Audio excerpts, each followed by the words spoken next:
Hi, and welcome to Teacher Technology Tidbits. Today we're going to be covering the subject of Flubaroo. Flubaroo is a Google Form extension that allows us to create quizzes or assignments that are self-correcting. So the first thing we need to make sure we are in our Google Drive.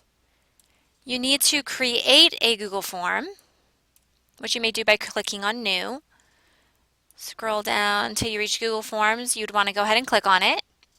Now, we are not covering Google Forms today, so we're going to go ahead and access a quiz that I currently have in my library,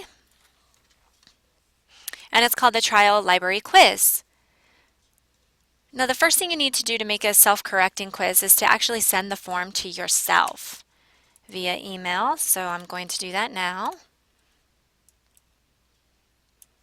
Now I need to go ahead and retrieve that quiz and take the quiz myself. Under first and last name, I always like to title it something like answer key. That way it's distinguished and set apart. I'm going to go ahead and submit that. Then I'm going to go back to my drive.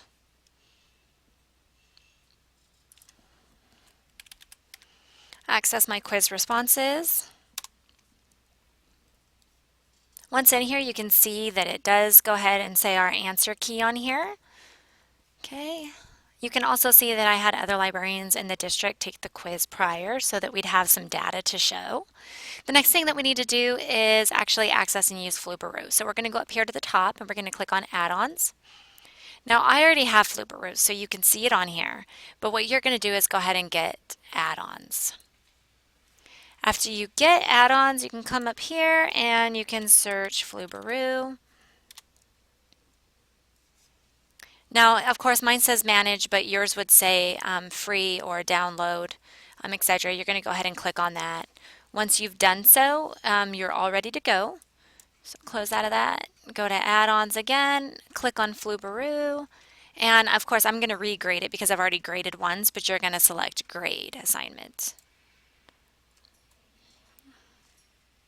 Of course, again, I'm regrading, so yes, we're going to go ahead and replace the existing grades. Now this is where you can actually determine how many points each question is worth. 1 point, 5 points.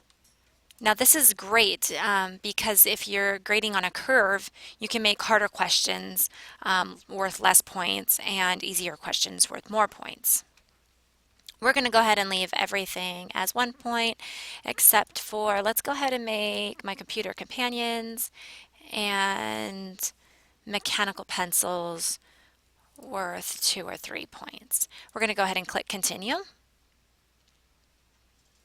Now it's going to ask you which one do you want the answer key to be, and of course we're going to select answer key or whichever one you chose to title yours as.